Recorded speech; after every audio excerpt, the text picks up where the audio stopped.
본문 말씀은 우리에게 아주 심각한 질문을 하나 던져주고 있습니다. 그 질문은 이거죠. 우리는 인생을 살아가면서 무엇에게 절을 하면서 사느냐라고 하는 그런 질문이에요. 이 질문은 우리가 2600년 이전에 다니엘 시대나 있었던 그런 일이 아니겠느냐 이렇게 생각하기 쉽습니다. 하지만 사실은 이 질문은 오늘을 살아가는 우리들에게도 각자에게 던져지고 있는 질문이라는 생각을 하지 않을 수가 없습니다. 오늘 말씀해 보면 거대한 금신상 앞에 사드락과 메삭과 아벳느고라고 하는 세 명의 친구가 서 있는 그런 장면이 나와 있습니다. 이 거대한 금신상은 느부갓네살이라고 하는 이 바벨론의 왕이 두라 평지라고 하는 곳에 세운 그런 신상이었어요.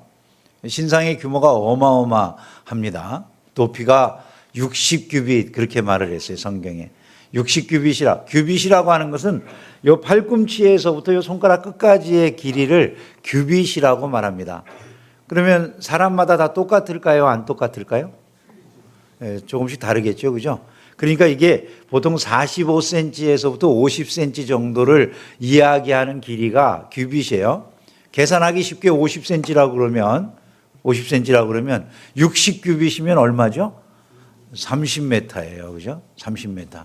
그러니까 이게 그 당시 지금이야 우리가 30m 정도 되는 높이로 뭐가 올라가는 게 대단한 일이 아닐지 모르지만은 예전에 집들이나 뭐나 다 나지막한 그런 초가집 정도 되는 그런 수준일 거 아니겠어요? 그런데 그런 시절에 한 그 평지에 30m짜리 금신상이 세워졌다고 생각을 해보세요. 폭은 3m입니다. 6규빗이라고 그랬으니까 6규빗의 어마어마한 규모로 위로는 30m. 지금으로 말하면 한 빌딩으로 보면은 한 10몇 층 정도 되겠죠, 그죠? 감이 안 와버려요? 그 정도 될 것입니다.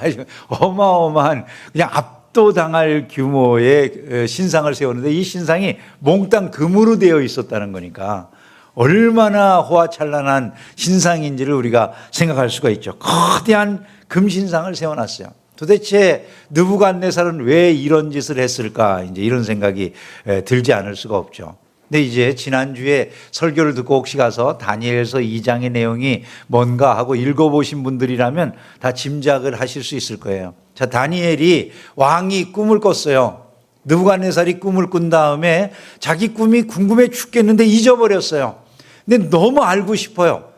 자기 시대에 소위 점치는 사람, 박수, 또 학자라고 하는 사람들을 다 불러 모아가지고 왕에게 자문을 해줄 자들이니까 너희들이 내가 꾼 꿈을 좀 알아내서 해몽을 해달라고 부탁하는 거예요. 아니, 꿈을 말해야 해몽을 하지. 어떻게 꿈을 말해주지 않는데 해몽을 할 수가 있겠습니까?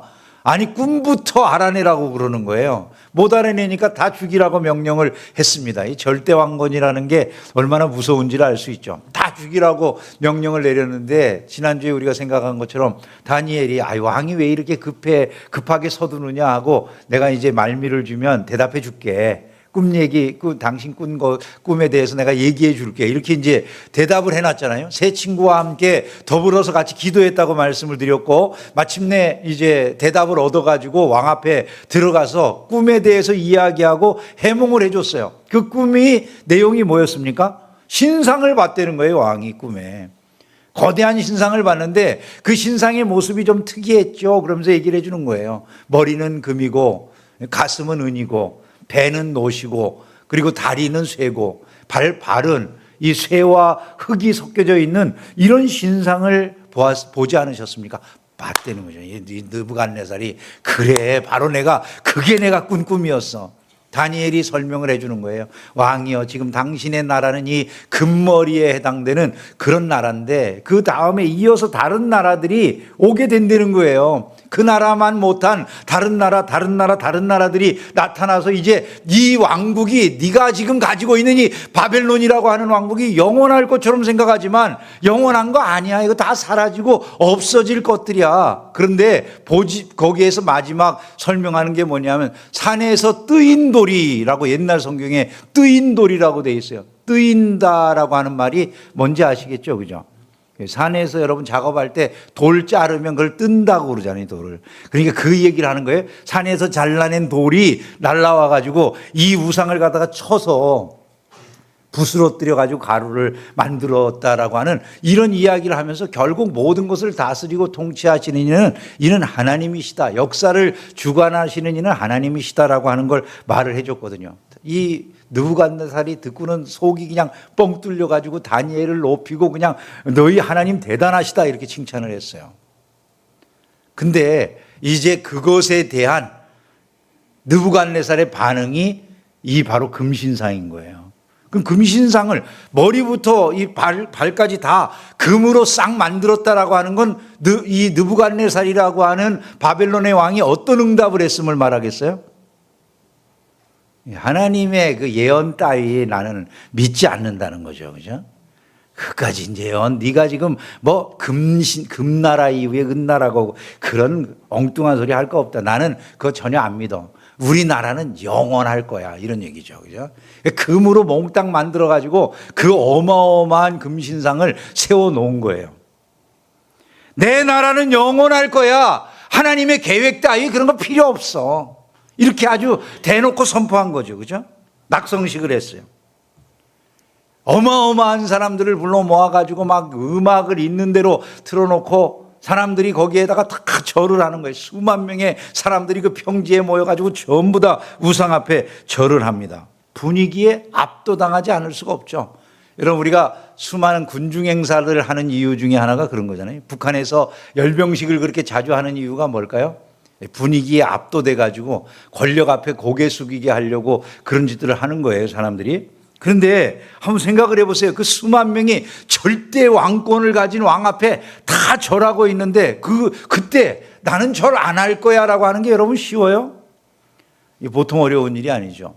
회사에서 회장님 앞에서도 아니 뭐 사장님 앞에서도 아니 부장님 앞에서도 다 따르세요. 다 같이 원샷입니다. 다 같이 홀짝 그럴 때 그냥 집사도 못 피해. 근데 여러분 한번 생각을 해보세요. 아니 이게 절대 왕이 위협도 하잖아요. 만약에 절 안 해? 다 풀무불에 집어넣을 거야. 위협까지 있어요. 여러분 거기에 절 안 할 사람들이 있을까요? 근데 빳빳하게 서가지고 절 안 하는 사람들이 있었다는 거예요. 그 사람들이 사드락과 메삭과 아벳느고였다는 것이죠. 한번 생각을 해보세요. 여러분 얼마나 이 상황이 긴장됐을지 말이죠. 수만 명이 한꺼번에 다 엎드리는 그 현장에서 자기네들만 고개를 들고 있다고요? 그냥 무릎만 꿇고 잠시 엎드리면 생명을 건질 건데 여러분 우리가 살고 있는 삶의 현장은 어떤 것 같으세요? 이런 일이 없을까요? 아까도 말씀드렸지만 직장에서도 그렇고 학교에서도 그렇고 우리가 여러 가지 이루어가는 인간관계 사회생활 속에 우리에게 절하라는 요구가 갈수록 거세지고 있어요. 성공하고 싶으니까 우상 앞에 절하게 되죠. 이제 남보다 조금 일찍 가고 싶으니까 다수의 의견에 동조 안 하면 안 된다고 하니까 너 때문에 우리 부서 전체가 지금 다 찍혔잖아. 너 하나 때문에 이런 말들 때문에 우리가 그걸 못 하겠는 거예요. 다들 그러는데 너만 왜 그래? 예수 믿는 사람들도 다 똑같이 이런 일에 함께 동조하는데 너만 왜 그래? 그런 말들을 들으면 마음이 약해지죠. 그죠? 그래서 우리가 꺾이는 거예요. 근데 여러분 이런 일들은요, 우리가 살아가는 세상에 오랜 세월 동안 지속되어 왔어요. 실제 이런 일이 있었습니다. 1937년 스탈린을 찬양하는 연설이 이제 소련에서 이루어졌어요. 사람들이 박수를 치기 시작했어요. 모두가 다 일어나가지고 박수를 치기 시작했어요. 자, 우리도 한번 우리 하나님 앞에 영광의 박수를 한번 올려봅시다. 할렐루야!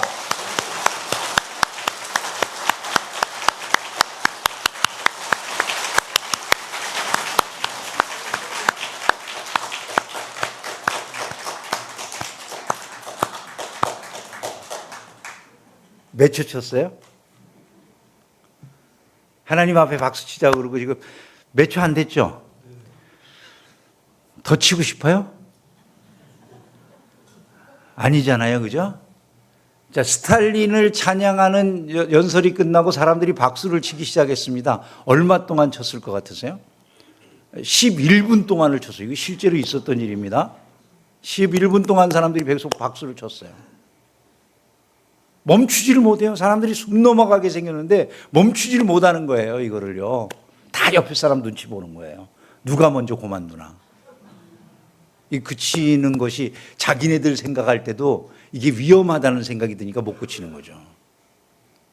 그래서 계속 이어진 거예요. 11분 동안. 그렇게 이어지던 박수가 한 인쇄쟁이가 인쇄하는 사람이 이제 제일 먼저 박수를 끝이고 앉았어요. 이 사람이.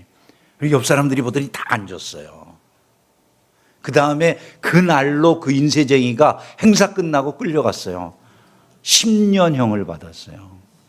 그 취조를 받는 자리에서 그가 계속해서 들었던 이야기는 이겁니다. 절대 박수를 먼저 멈추지 말라는 얘기였어요. 여러분, 억압된 사회라고 하는 게 얼마나 두려운지를 우리는 알아야 돼요. 소비에트화 된다라고 그렇게 말하는 일이 실제로 있었던 일이에요. 여러분, 우리 사회는 어떤 것 같으세요? 이런 소비에트화라는 게 절대로 일어나지 않을 것 같잖아요. 근데 그게 일어나지 않을까요? 아니요. 우리 말고 일단 미국을 이야기해 보면요. 미국에서 직장에 취업할 때 직장에서 사람들하고 면접을 하잖아요. 대놓고 물어봐요. 당신은 그 성소수자에 대해 어떤 의견을 갖고 있느냐. 만약에 이 사람이 난 성소수자에 대한 여러 가지 인권 정책이나 이런 거 반대합니다. 이렇게 하면 그 사람 취직 못합니다. 꼭 들어가고 싶은 회사인데 어떨 것 같으세요? 꼭 들어가야 될 아주 중요한 회사인데 거기에서 만약에 이걸 요구해요. 여러분, 절하게 될까요? 안 하게 될까요? 쉽지 않다는 게 금방 느껴지죠. 그죠?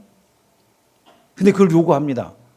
미국의 대학에서도 그걸 요구하는 데가 있어요. 내가 가고 싶은 대학인데 젊은 학생들이 그 대학에 지나가고 할 때 그때 자기에게 물어보는 이런 것에 대해서 어떤 대답을 할까요? 승진이나 입학이, 내 직장의 미래가 결정되는 일들이 일어나는데요. 쉽다고요? 핀란드에서 실제로 최근에 일어난 일이에요. 몇 년 전에. 바이비 레세넨이라고 하는 아주 유명한 그런 국회의원이에요. 이분이 국회의원이고 의사고 그리고 내무부 장관도 하셨던 그런 분이에요. 이분이. 근데 저분이 2022년입니다. 2022년에 자기 그 나라 안에서 우리나라로 말하면 퀴어 축제가 이루어지는데 거기에서는 프라이드 축제라고 하는데 그 프라이드 축제라고 하는 게 이루어지는 거기에 대해서 자기 교단 루터교 교단에서 그 프라이드 행사를 갖다가 후원한다는 얘기를 듣고 이분이 화가 났어요. 다른 데도 아니고 자기 트위터에다가 그거를 지적하는 성경 말씀, 로마서 1장에 있는 성경 말씀 몇 구절을 올려놨어요. 동성애는 잘못이다라고 하는 걸 지적해는 성경 구절을 올렸어요. 그리고 이분이 루터교 주교 한 분이랑 같이 결혼이라고 하는 것은 남녀 간의 결혼이지 결합이지 다른 것은 결혼이 아니다. 이렇게 글을 쓰는 걸 작은 소책자에 자기 루터교 주교하고 같이 거기다 글을 올렸어요. 그걸로 고소당했어요. 고소당해가지고 검찰에서 6년형을 구형을 했어요. 6년형을. 여러분 한번 생각해 보세요. 그게 말이 된다고 생각됐어요? 근데 그게 그 나라에서 일어나는 일이에요. 6년형을 구형을 했어요. 이 모든 것들이 결국은 다른 사람들에 대해서 차별을 하는 행위다. 이렇게 해가지고 그걸 전쟁 범죄에 해당되는 것으로 넘긴 거예요. 다행히 무죄로 이분이 그 판결이 났거든요. 근데 2023년에 또 고발했어요. 이 사람들이 그냥 놔두질 않는 거예요. 이번에는 혐오 발언을 했다고 또 고발을 했어요. 인권단체에서 고발을 했는데 검찰이 또 이 일에 대해서 이분에게 구형을 했어요. 그 혐오 발언한 것에 대해서 2년형을 구형을 하고요. 벌금 1,500만 원, 트윗에 올린 성경 구절을 내리라고 요구를 하고 그 다음에 혐오 발언이 담긴 레세넨 의원의 그 글이 담겨져 있는 모든 그 인터넷 자료들을 다 내리라고 이렇게 요구를 받고 지금 재판 중인데 2023년에 고발된 게 2026년 올해의 최종 판결이 내려요. 결과가 어떻게 될까요, 여러분? 지금 우리 사회 속에 금신상 앞에 절하라는 요구가 없을까요? 아닙니다. 지금 여전히 현재 진행형으로 우리에게 사회가 이렇게 가는데 모든 사람들이 이걸 인권이라고 생각하는데 왜 너희는 그 인권 문제를 갖다가 무시하고 함부로 해? 이렇게 사람들이 우리에게 질문해 오는 것이죠. 그리고 절하라는 거예요. 근데 이 세 친구의 고백이 무엇입니까? 너무나도 위대한 신앙 고백을 하죠. 그리 아니하실지라도라고 하는 거예요. 왕이 마지막 기회를 한번 더 주겠다고 말을 합니다. 그 신상 앞에 절해. 그러면 내가 용서해 줄 거야. 절하지 않으면 풀무불에 던져 놓을 거야. 세 사람이 뭐라고 대답을 합니까? 첫 번째 대답은 이거예요. 우리가 왕에게 이 문제에 대해서 대답할 필요가 없다는 거예요. 대답할 필요가 없대. 대답할 필요가 없다는 것은 불손하게 이야기하겠다는 뭐 이런 뜻이 아니고요. 이 문제는 재론할 여지가 없다는 거예요. 그건 뭐냐면 내게는 너무나도 확고한 일이에요. 너무나 분명한 일이에요. 아니 우상 앞에 절을 하다니요. 그건 우리에게 있을 수 없는 일입니다. 우리는 너무나도 확고하게 분명한 믿음 안에서 결정한 거예요. 이렇게 말을 하는 거죠. 두 번째 고백이 무엇입니까? 하나님은 능히 건져주실 거라는 거예요. 왕 앞에서도 풀무불 가운데서도 우리를 건지실 수 있는 분이 하나님이세요 라고 고백을 해요. 여러분 얼마나 대단한 믿음인지를 우리가 알 수 있죠. 이걸 진짜 믿으니까 그러니까 그렇게 하는 거예요. 믿음이라는 게 바로 그거예요. 진짜냐 아니냐가 중요한 거죠. 그죠? 그리고 마지막 세 번째 고백이 제일 위대한 고백이죠. 그렇게 아니하신다 해도 그리 아니하실지라도 우린 절하는 일이 없어요. 하나님이 우리를 구해주시지 않으신다고 하더라도 신상에 절하는 일은 없을 거예요. 왜? 우리는 아니까. 하나님이 그것을 원치 아니하신다는 사실을 알고 있기 때문에 우리는 그것에 절할 수가 없어요. 여러분 우리의 신앙하고 비교해 볼 만하지 않겠습니까? 우리는 주로 어떤 신앙생활을 할까요? 하나님이 나를 구해 주시면, 내게 복을 주시면, 내게 응답해 주시면 나는 믿겠습니다. 이렇게 주로 우리가 하나님 앞에 말씀드리지 않겠어요? 이 시험만 붙게 해주신다면, 이 모든 병만 낫게 해주신다면, 이 직장 문제만 해결해 주시면, 내 지금 여러 가지 삶의 어려운 문제들만 하나님께서 응답해 주시면 나는 믿을게요. 이렇게 말하지 않습니까? 그죠? 근데 이분들의 대답은 뭡니까? 하나님이 내가 원하시는 대로 해주지 아니하신다 할지라도 나는 그 하나님이 진실로 그렇게 살아계신다는 걸 믿는다는 거예요. 그래서 그분 외에는 섬김의 대상이 없다는 것이죠. 우리가 예배하는 것이 뭔지를 살펴보게 만드는 말씀이죠. 그죠? 우리는 정말 하나님을 예배할까요? 아니면 하나님의 축복을 예배할까요? 고소를 당했던 이 핀란드의 파이비 랜세넨 의원의 반응은 무엇이었을 것 같으세요? 파이비 랜세넨 의원의 반응은? 이분은 이렇게 말을 했어요. 민주주의 국가인 나의 조국에서 나의 신앙과 양심, 심지어 성경 그 자체가 재판받는 것을 보는 것은 말로 다 표현할 수 없는 그런 초현실적인 일이다. 나의 조국이 신앙과 상관없이 누구나 기소에 두려움 없이 자신의 신념을 자유롭게 표현할 수 있는 나라로 남기를 기도한다. 그분이 경찰에서 13시간 이상 신문을 받고 그럴 때에도 사람들이 성경에 대해서 물어보면 성경 대답을 해주고 그러니까 이분이 취조받으러 갈 때마다 주변에 있는 사람들이 그렇게 말할 정도였다고 그래요. 저 랜세넨 의원이 성경 공부 가르치러 지금 경찰 들어간다고. 이분의 고백입니다. 하나님은 우리를 건져낼 능력이 있으십니다. 하지만 그리 아니하실지라도 나는 진리를 굽히지 않을 것입니다. 재판 결과가 어떠하든 내 양심은 깨끗하며 신앙은 확고합니다. 이렇게 대답했어요. 신문에 보도된 내용입니다. 13시간 동안 압박을 당하면서도 믿음이 조금도 바뀌지 않아요. 그리 아니하실지라도의 신앙이에요. 여러분 우리의 신앙은 어떤 신앙일까요 지금?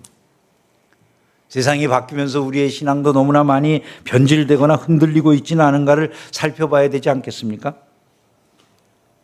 이 신앙 고백이 세상에서 어떤 반응을 불러올 것 같으세요? 우리가 생각할 때 우리는 감동이 되잖아요. 이런 신앙 고백을 들으면 참 그런 신앙인이 있구나. 우리도 그렇게 신앙을 지키면 좋겠어. 이런 그 생각이 들지 않겠습니까? 그런데 세상의 반응도 그럴까요? 아닙니다. 세상은 더 소위 요즘식으로 표현하면 빡쳐요, 빡쳐. 그래가지고 불을 7배나 더 뜨겁게 하라고 그러고 그 가운데 쳐넣으라는 거예요. 느부갓네살의 반응인 거죠. 세 사람이 결박된 채 불로 끌려갑니다. 불 속에 던지기 위해서 불에 가까이 가서 그들을 밀어넣어야 되니까 끌고 갔던 사람들이 전부 대서 죽었어요. 이들은 당연히 죽어야 되는데 불 가운데 던짐 받은 이들이 어떻게 됐다고 말합니까? 우리가 결박하여 불 가운데에 던진 자는 3사람이 아니었느냐. 내가 보니 결박되지 아니한 4사람이 불 가운데로 다니는데 상하지도 아니하였고 그 4째의 모양은 신의 아들과 같도다. 왕이 벌떡 일어날 사건이 벌어진 거죠. 놀라운 기적이 일어났어요. 7배나 뜨거운 풀무불보다도 더 놀라운 하나님의 보호하심이 그들에게 임했다는 거잖아요. 던져진 군사들은 죽었는데 이들은 살았고 더군다나 그 불이 이들을 살은 게 아니라 그들을 묶고 있던 줄만 태워버렸다. 이렇게 말씀하니까 말이죠. 이것이 주는 그 시사점들은 너무나도 크다는 것이죠. 우리가 신앙생활하면서 깨닫게 되는 게 이런 겁니다. 하나님께서 우리가 시련을 당할 때 늘 그 시련 자체를 면하게 해주시지는 않으시더라는 거예요. 자, 우리는 풀무불 속에 아예 안 들어가기를 원하잖아요. 그죠? 근데 우리가 풀무불을 통과하도록 하나님이 내버려 두시는 경우들이 있다는 거예요. 근데 그 풀무불이 우리를 해치지 못하고 오히려 우리를 묶고 있던 줄을 끊게 만드는 도구가 되게도 하신다는 것이죠. 또한 그 풀무불 가운데 하나님이 동행해 주시는 은혜를 내려주시더라는 거예요. 오늘 저와 여러분들을 묶고 있는 많은 것들이 시련의 과정에서 태워질 수 있다는 믿음을 가지시기를 주의 이름으로 축원합니다. 우리를 묶고 있는 두려움의 줄이라든지 세상의 인정에 집착하는 줄이라든지 안전만 추구하는 하느라고 제대로 된 믿음 생활을 못하게 만드는 줄이라든지 이런 것들이 사라지고 없어질 수가 있다는 거예요. 누구를 통해서 이런 일들이 이루어지느냐? 함께 동행하시는 4째 분을 통해서. 3 친구만 던졌는데 4번째 인물이 있잖아요. 신의 아들과 같은 그분을 많은 주석가들은 이렇게 해석을 해요. 성육신 이전에 예수님이시다라고 말이죠. 우리에게 주는 메시지가 너무나 분명한 거죠. 우리의 고난의 현장에 주님이 함께 하신다는 거예요.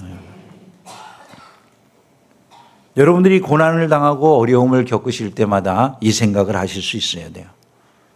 이 고난의 현장에는 나 혼자 있는 게 아니야. 하나님이 나와 함께 하셔.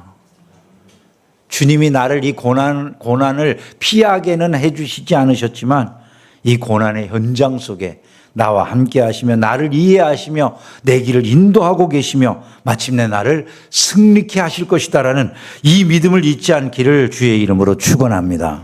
이 이야기의 끝은 너무나 놀랍잖아요. 그죠? 성도가 신실하게 믿음을 지켰을 때 어떤 결론이 나타나는가를 잘 보여주는데 그렇게 분노하던 느부갓네살이 찬양하는 사람으로 바뀌어지는 기적의 역사가 일어나는 거예요. 사드락과 메삭과 아벳느고의 하나님을 찬송할지로다 이러면서 완전히 찬송하는 사람으로 그의 인생이 바뀌어요. 세 친구의 하나님을 지극히 높으신 하나님을 찬송하라고 말하면서 하나님을 가장 높으신 분으로 그렇게 느부갓네살이 묘사하게 돼요. 더군다나 다니엘 4장에 가면 느부갓네살 자신이 하나님을 인정하고 그 앞에 무릎을 꿇는 자로 바뀌어지는 이야기까지 나오지 않습니까? 이것이 신실한 믿음의 사람을 통해서 일어나는 일들이라는 것이죠. 오늘 주님이 우리에게 요구하시는 것이 무엇일 것 같으세요? 그 신실함을 너희는 가질 수 있느냐 이걸 요구하시겠죠. 그죠?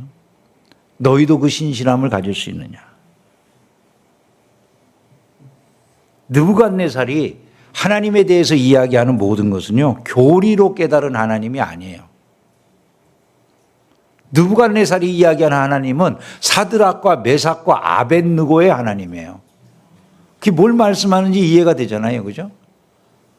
그냥 어떤 교리적이고 추상적인 하나님을 이야기하는 게 아니라 이들의 삶 속에서 자기가 구체적으로 보고 깨달은 그 하나님이라는 거예요. 우리의 삶이라고 하는 게 그렇게 드러나야 된다는 것을 잊지 않기를 주님의 이름으로 축원합니다. 저는 여러분들이 생활하는 직장 생활에서 여러분을 보는 직장인들이 여러분을 보면서 그렇게 체험하게 된다면 그게 바로 여러분들이 신실함을 통해서 하나님을 드러내는 일을 행하게 되는 것인 줄로 믿습니다. 누군가가 여러분을 보면서 아무아무개 씨를 보니까 정말 아무아무개 씨에 하나님이 계신 것 같아. 우리는 그렇게 신앙생활을 하고 있을까요? 직장과 학교와 가정에서 우리가 사는 모습을 통해서 하나님의 그 위대하심을 이와 같이 드러내는 은혜가 있기를 주의 이름으로 축원합니다. 말씀을 정리하겠습니다. 우리 주변에 이와 같은 금신상은 없다고 생각하지만 끊임없이 우리는 금신상의 요구를 받고 있습니다. 성공과 출세라는 걸 하기 위해서 우상 앞에 절하기를 요구받아요. 그죠?